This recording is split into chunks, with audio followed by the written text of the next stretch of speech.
Presiden Inter Milan, Beppe Marotta, buka suara terkait kebijakan bursa transfer klub yang bakal diterapkan pada musim panas mendatang. Dalam wawancara bersama Sky Sport Italia, Marotta menyatakan bahwa manajemen klub tengah mempersiapkan langkah strategis untuk melakukan evaluasi dan penyesuaian terhadap kebijakan transfer pemain.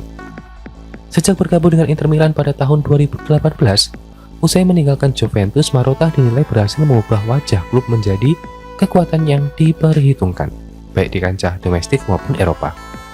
Berbekal pengalaman panjangnya, ia mampu membentuk skuad kompetitif di San Siro tanpa melakukan pembelanjaan besar.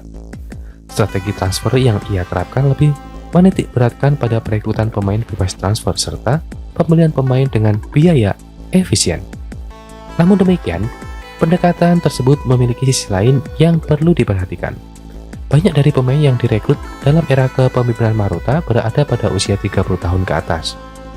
Kondisi ini menjadi skuad Inter Milan sebagai salah satu yang tertua secara rata-rata usia di antara klub-klub top Eropa yang ditangani oleh pelatih Simone Inzaghi. Meski demikian, tentunya di bawah kepemimpinan Inter Milan tetap menunjukkan performa kompetitif dan menjadi juara bertahan di Serie A. Namun di bawah pemilik klub yang baru, Oaktree Capital Management, tampaknya strategi tersebut bakal alami perubahan signifikan di musim panas ini. Untuk membentuk sebuah tim yang mampu bersaing dan terus meraih kemenangan, diperlukan karakteristik tertentu dalam susunan skuad, ujar Marotta.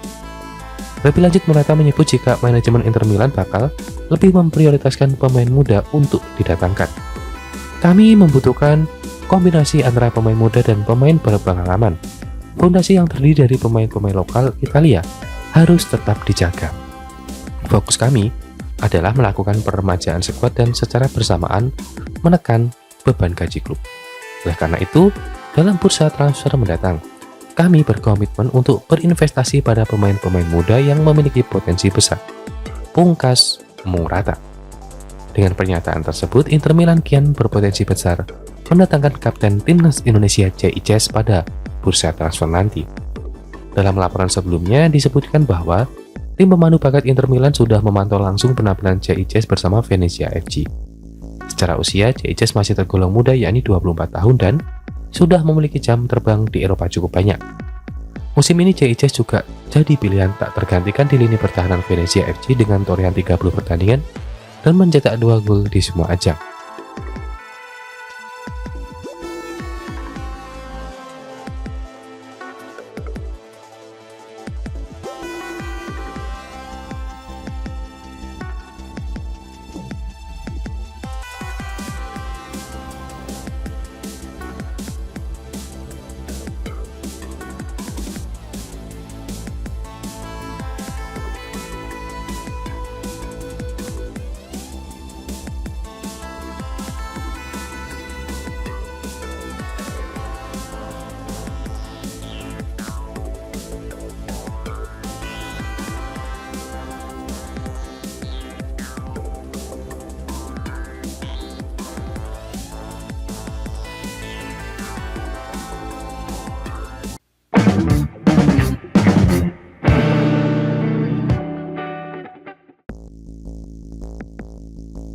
Mantan pelatih timnas Indonesia Sintayong blak-blakan dalam wawancaranya dengan media Korea Selatan.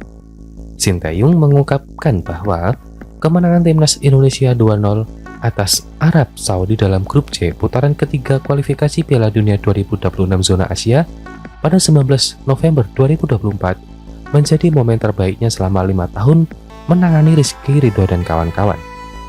Sintayong juga telah merumuskan cara untuk timnas Indonesia lolos langsung ke Piala Dunia 2026 bersama timnas Jepang.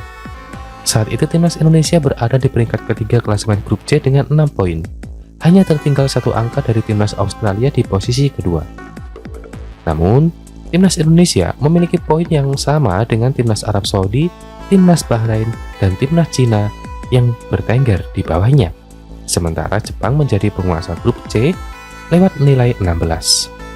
Apa yang telah dipikirkan Sintayong untuk timnas Indonesia menjadi buyar tatkala PSSI memecatnya pada Januari 2025 dengan alasan dinamika kepemimpinan, bahasa, dan taktik. PSSI lalu menunjuk Patrick Kluivert sebagai pengganti Sintayong. saat kami mengalahkan Arab Saudi 2-0. Itu adalah momen paling menggembirakan. Banyak yang terkejut melihat tim yang dulunya lemah di Asia bisa tampil sangat baik, ujar Sintayong. Sebagai pelatih timnas Indonesia, saya merasa sangat bangga. Jujur saja, saya bahkan sudah merencanakan skenario untuk lolos langsung ke putaran final Piala Dunia 2026 bersama Jepang. Jelasnya, kini timnas Indonesia menempati ranking keempat grup C lewat 9 poin dari 8 laga. Mulai dipimpin Clifford, tim berjuluk Garuda itu dibantai Australia 1-5 pada 20 Maret 2025 dan menaklukkan Bahrain 1-0 pada 5 hari berselang. Alih-alih lolos langsung ke Piala Dunia 2026, target realistis untuk timnas Indonesia saat ini ialah mengamankan urutan 3-4 untuk melaju ke putaran keempat kualifikasi Piala Dunia 2026.